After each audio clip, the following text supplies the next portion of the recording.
যে সে বলল, তোমরা স্বহস্তে যেগুলো নির্মাণ করেছো, তোমরা আল্লাহকে বাদ দিয়ে তোমরা নিজে মাটি দিয়ে তৈরি করেছো, আতাকুতুনা মা তামিতু, যেগুলো তোমরা নিজেরা তৈরি করেছো মাটি দিয়ে, আবার সেগুলোর সামনে তোমাদের মস্তক অবনত করছো, এটা কি করে হতে পারে? ইব্রাহিম আলাইহিস সালাম যখন সম্প্রদায়ের লোকদেরকে এই কথা বললেন, তারা তেলে বেগুনি গরম হয়ে গেল, রাগান্বিত হয়ে গেল। তারা বলছে, নিশ্চয় এই আমাদের খোদাগুলাকে ইব্রাহিমই ভেঙেছে, অন্য আরেকটা কেউ নয়। এই কথা বলার পরে তারা ইব্রাহিম আলাইহিস সালামের প্রতি রাগান্বিত হয়ে গেলেন। ইব্রাহিম খলিলুল্লাহ বললেন, শুনো, আল্লাহু খালাকাকুম ওয়া মা তা'মালুন, আল্লাহ তোমাদেরকে সৃষ্টি করেছেন, তোমরা এটা কি করছো? তোমরা আল্লাহকে বাদ দিয়ে সাধারণ মূর্তিগুলো মাটি দিয়ে তোমরা তৈরি করেছো, সেগুলোর সামনে তোমরা মাথা নত করছো, সেগুলোর সামনে খাবার দিচ্ছ, তোমরা আল্লাহকে বাদ দিয়ে তোমরা সৃষ্টির সামনে মাথা নত করছো, এটা তো হতে পারে না। এই কথা তারা যখন বললেন, আলুবনুনাহু বুনিয়ানান ফাআলকুহু ফিল জাহিম ফাআরাদু বিহি কাইদান ফাজআলনাহুমুল আসফালিন। তারা কি করলো? তারা বলল, এইভাবে ইব্রাহিমকে আর দমানো যাবে না, তোমরা একটা আগুনের কুণ্ডলী তৈরি করো। তখন তারা ইব্রাহিম খলিলুল্লাহর জন্য একটা আগুনের কুণ্ডলী তৈরি করলেন। এটা আপনারা জানেন না? ইব্রাহিম ইসলামের জন্য আগুনের কুণ্ডলী তৈরি করেছেন। আগুনের কুণ্ডলী তৈরি করার পরে সেখানে দীর্ঘদিন ধরে আগুন প্রজ্বলিত করছেন, এমন কঠিন আগুন প্রজ্বলিত করেছেন যার চতুর্পার্শ্বে কোনো লোক যাওয়ার স্কোপ নাই। ইব্রাহিম খলিলুল্লাহ তার ঈমানের বলে বলিয়ান কঠিন হয়ে আছেন। তিনি এক আল্লাহর সামনে নিজের মাথা অবনত করছেন, তাদের এই কথাগুলোকে কর্ণপাত করছেন না। ইব্রাহিম খলিলুল্লাহ যখন নিজের কথার উপর অটল, তখন তারা কি করলো? ওই আগুনের কুণ্ডলী দীর্ঘদিন ধরে প্রজ্বলিত করে ইব্রাহিম খলিলুল্লাহকে সে আগুনের ভিতরে নিক্ষেপ করলো। বলুন না, আল্লাহ কি বলছেন? ফাআরাদু বিহি কাইদান ফাজআলনাহুমুল আসফালিন। আল্লাহ রাব্বুল আলামিন হাকামুল হাকিমিন বলছেন, অতঃপর তারা তার বিরুদ্ধে মহা ষড়যন্ত্র আঁটেছে। তারা ইব্রাহিম খলিলুল্লাহর বিরুদ্ধে মহা ষড়যন্ত্র তৈরি করেছে, তৈরি করে ইব্রাহিম খলিলুল্লাহকে আগুনে নিক্ষেপ করেছে। আগুনে নিক্ষেপ করার পরেও কি ইব্রাহিম তাদের সামনে মাথা নত করেছেন? না। দেখতেছেন আগুন প্রজ্বলিত হচ্ছে, তার দ্বার পাশে মানুষ যেতে পারছে না, কিন্তু সেই আগুনের মধ্যে ইব্রাহিমকে নিক্ষেপ করা হবে। ইব্রাহিম খলিলুল্লাহ দেখতেছেন যে আগুনের কুণ্ডলীটা আমার জন্য তৈরি করা হয়েছে, আমাকে সেখানে কি করা হবে? নিক্ষেপ করা হবে। তারপরে ইব্রাহিম খলিলুল্লাহ ঈমানের বলে, এত কঠিন ঈমানের বলে বলিয়ান ছিলেন, তিনি তাদের সামনে মাথা নত করেন নাই। ইব্রাহিম খলিলুল্লাহকে বারবার প্রস্তাব দেওয়া হচ্ছে, তুমি নমরুদের হাতে হাত রেখে তুমি তার বায়াত গ্রহণ করো, তার অনুসারী হয়ে যাও, এই কঠিন আগুন থেকে বাঁচতে পারবে। ইব্রাহিম খলিলুল্লাহ বলে, না, নমরুদ তো আল্লাহর সৃষ্টির উপর সামনে মাথা নত করছে, কিন্তু আল্লাহর সামনে মাথা নত করছে না। আমি নমরুদের অনুসারী হতে পারি না। আমি যে আল্লাহর আরাধনা করছি, যে আল্লাহর উপাসনা করছি, যে আল্লাহর সামনে মাথা নত করছি, আমার আল্লাহই আমাকে রক্ষা করবে। ইব্রাহিম খলিলুল্লাহ তাকে হাত পা বেঁধে যখন আগুনে নিক্ষেপ করছেন, আল্লাহ রাব্বুল আলামিন হাকিমুল হাকিমিন সাথে সাথে আগুনকে ওয়াদা করছেন, কুল্লা ইয়া নারু কুনি বারদাম ওয়া সালামান আলা ইব্রাহিম। জানেন আপনারা? কুল্লা ইয়া নারু কুনি বারদাম ওয়া সালামান আলা ইব্রাহিম। আল্লাহ বলছেন, আগুন তুমি আমার ইব্রাহিমের জন্য শীতল হয়ে যাও, ঠান্ডা হয়ে যাও, বরফের চাইতে আর একটু গরম থাকো, বরফের উপরে থাকবে। যদি একেবারে বরফ হয়ে যাও, তাহলে তার উপর আমার ইব্রাহিম দণ্ডাতে পারবে না। তুমি নাতিশীতোষ্ণ হয়ে যাও, এমন অবস্থা হবে আমার, যাতে করে তোমার মধ্যে আমার ইব্রাহিমের কাছে আরামদায়ক অনুভব হবে। ইব্রাহিম আলাইহিস সালাম আগুনে প্রজ্বলিত হচ্ছেন, দেখেন নবীর ঈমান কেমন। ইব্রাহিম আলাইহিস সালামকে তারা হাত পা বেঁধে আগুনে ফেলে দিবে। আহা, নবীদের পরীক্ষা বড় কঠিন। নবীদের পরীক্ষা দেখেন, ইব্রাহিম আলাইহিস সালামকে আল্লাহ দেখতেছেন যে নমরুদে আগুনের ভিতরে কি করতেছে, নিক্ষেপ নিক্ষেপ করতেছে, তখন আল্লাহ ইব্রাহিমকে পরীক্ষা করতেছে। আল্লাহু আকবার। দেখতেছে যে আল্লাহ ইব্রাহিম আল্লাহর জন্যই আগুনের ভিতরে ঝাঁপ দিচ্ছেন।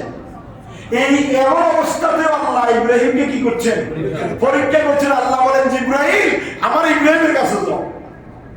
তো যাই কি করতাম, আমার ইব্রাহিমকে বলো তোমার কাছে সাহায্য চাইতে, তুমি ইব্রাহিমকে সাহায্য করবো কিনা একটু আমার ইব্রাহিমকে পরীক্ষা করো। ইব্রাহিম খলিলুল্লাহর কাছে জিবরাইল যায়, বলে জিবরাইলের কয়শো ডানা ছিল? 600। কথা বলেন না কত? জিবরাইলের 600 ডানা ছিল। তিনি 2টা ডানা প্রয়োগ করতেন সব সময়, আর 598টি ডানা রিজার্ভ ছিল। সুবহানাল্লাহ বলবেন না? 598টি ডানা তিনি এট এ টাইম 600 ডানা প্রয়োগ করে তিনি ছিলেন আকাশে।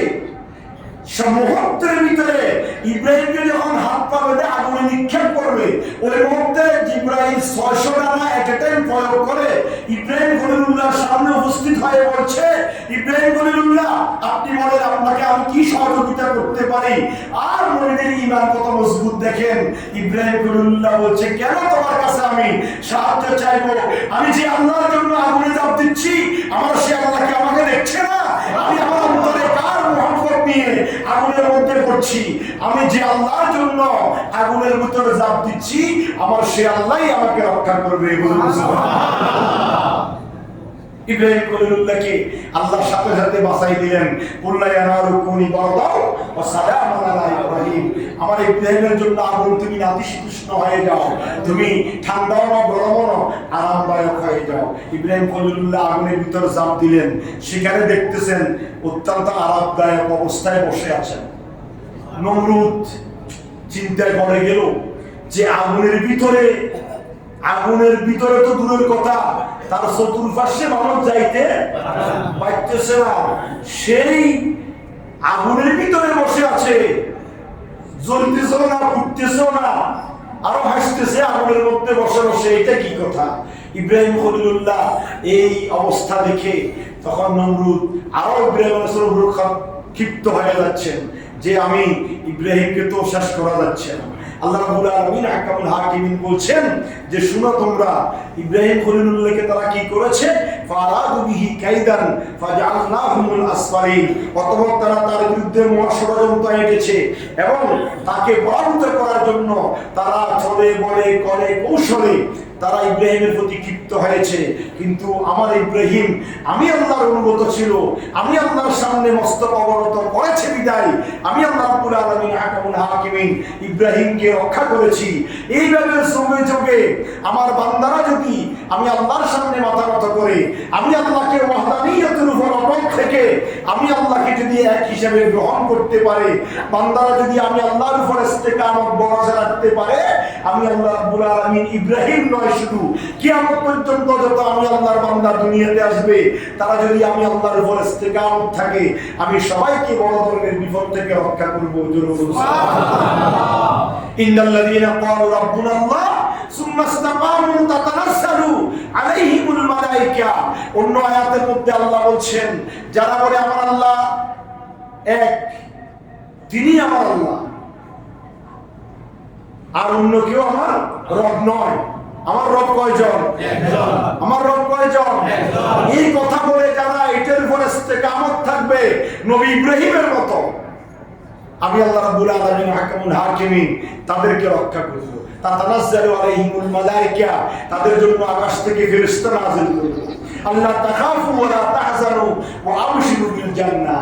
আল্লাহ বলেন ইব্রাহিমের জন্য কেমন ফেরেশতা নাযিল করেছি জানো?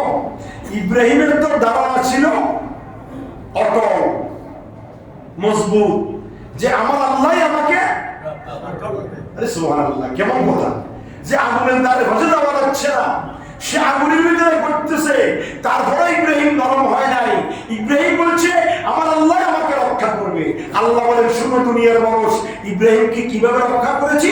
তাতানাজ্জালু আলাইহিমুল মালায়েকা, এখান দিয়ে আগুন জ্বলতেছে আর আমি আকাশ থেকে কাতারে কাতারে ফেরেশতা সেই আগুনের ভিতর বসায় দিয়েছি। ফেরেশতা নাতিশীতোষ্ণ অবস্থায় ফুল বাগান বানিয়ে আগুনের উপরে বসে আছে। সে আগুনের মাঝখানে ইব্রাহিম পড়েছে। কাফের মুশরিকরা ইব্রাহিম আগুনের মধ্যে পড়েছে। আল্লাহ বলেন না না না, ইব্রাহিমকে রক্ষা করার জন্য আমি আল্লাহ আকাশ থেকে কাতারে কাতারে ফেরেশতা নাযিল করেছি। আমি আল্লাহ ইব্রাহিমকে রক্ষা করেছি। সুবহানাল্লাহ। সুতরাং ইব্রাহিম খলিলুল্লাহ ছোট অবস্থা থেকে তার বাবার সামনে, তার সম্প্রদায়ের সামনে আল্লাহর ওয়াহদানিয়তের উপর অটল ছিলেন।